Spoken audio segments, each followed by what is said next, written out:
तुम कब तक यूं अकेली रहोगी? लोग उससे जब तब यह सवाल कर लेते हैं और वह मुस्कुरा कर कह देती हैं, आप सबके साथ मैं अकेली कैसे हो सकती हूं? उसकी शांत आंखों के पीछे हलचल होनी बंद हो चुकी है। बहुत बोलने वाली वह लड़की अब सबके बीच चुप रहकर सबको सुनती है, जैसे किसी अहम जवाब का इंतजार हो उसे। जानकी ने दुनिया देखी थी, उसकी अनुभवी आंखें समझ रही थी कि कुछ तो हुआ है जिसने इस चंचल गुड़िया को संजीदा कर दिया है। लेकिन क्या? संदली, क्या मैं तुम्हारे पास बैठ सकती हूं? प्यार भरे स्वर में उन्होंने पूछा। जरूर आंटी, यह भी कोई पूछने की बात है। मुस्कुराती हुई संदली ने खिसक कर बेंच पर उनके बैठने के लिए जगह बना दी। कैसी हो? क्या चल रहा है आजकल? जानकी ने बात शुरू करते हुए पूछा।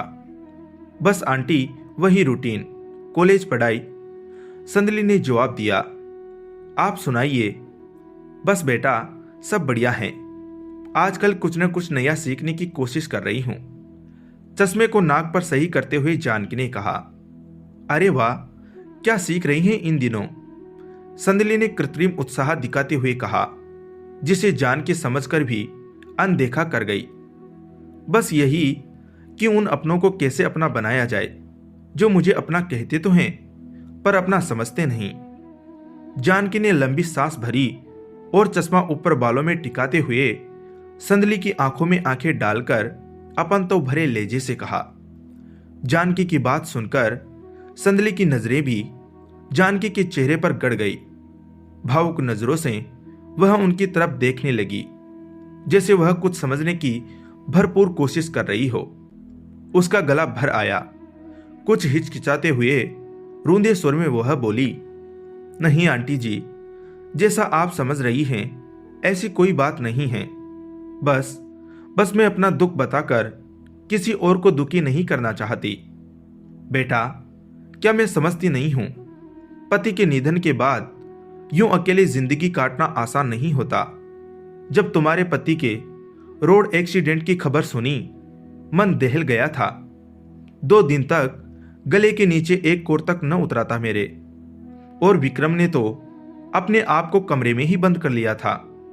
बड़ी मुश्किल से उसने स्वयं को संभाला है। संदली अचंभित होकर बस जानकी की बातें सुन रही थी। उसके मन में उथल पुथल मची हुई थी। यह क्या कह रही हैं आंटी जी? ऐसा क्यों? मुझे कुछ समझ नहीं आ रहा। विक्रम का यूं कमरे के अंदर खुद को बंद कर लेना।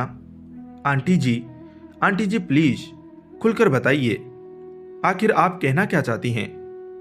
उन्हें बीच में टोकते हुए विस्फारित नजरों से संदली ने पूछा।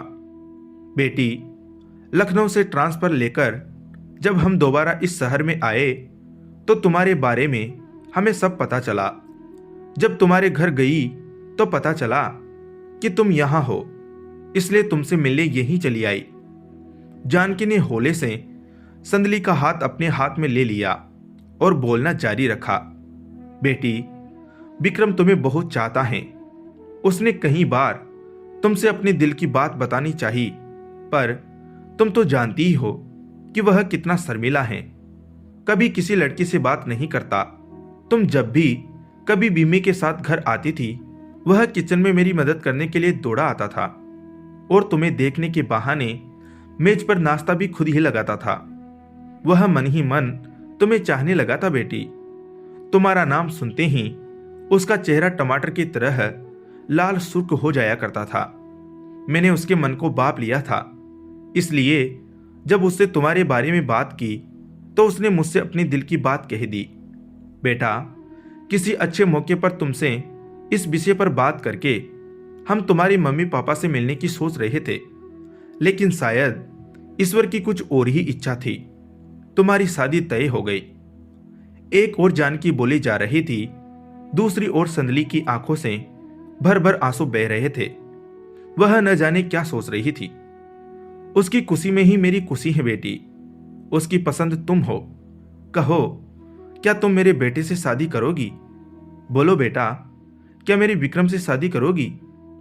संदली का गला रुद्ध था। अश्रु पलकों का दायरा तोड़ चुके थे। आंटी जी, जिस दिन उसका एक्सीडेंट हुआ, मेरा और उसका बहुत बड़ा झगड़ा हुआ था। वह बहुत गुस्से में घर से निकला था। उसका एक्सीडेंट मेरी ही वजह से। संदली के मन पर एक भार सा था। वह अपने पति के एक्सीडेंट का जिम्मेदार खुद को मान रही थी। नहीं नहीं बेटी, तुम यह क्या कह रही हो? उसकी मौत की जिम्मेदार तुम नहीं हो। अपने मन से यह बोझ उतार दो। संदली बेटा, जीवन और मृत्यु उस ऊपर वाले के हाथ में है। वह सबको गिनकर सांसें देता है और सांसें पूरी हो जाने के बाद वह उन्हें अपनी शरण में ले लेता है। इसमें तुम्हारा कोई दोष नहीं। यह सब किस्मत का खेल है बेटा। संदली वहीं बैठ गई और काफी देर तक जमीन में अपना सिर गड़ाए रोती रही। जानकी चाहती थी कि संदली आज जी भरकर रो ले, ताकि उसका दर्द पिघलकर पूरी तरह से बह जाए। इसलिए उसने भी उसे रोने से नहीं रोका। रो ले बेटा, आज जी भरकर रो ले, क्योंकि मैं नहीं चाहती कि मेरी होने वाली बहू की आंखें दोबारा कभी नम हो। मां, सिसकते हुए संदली जानकी से लिपट गई। शायद संदली के मन का बोझ अब उतर चुका था। धन्यवाद दोस्तों।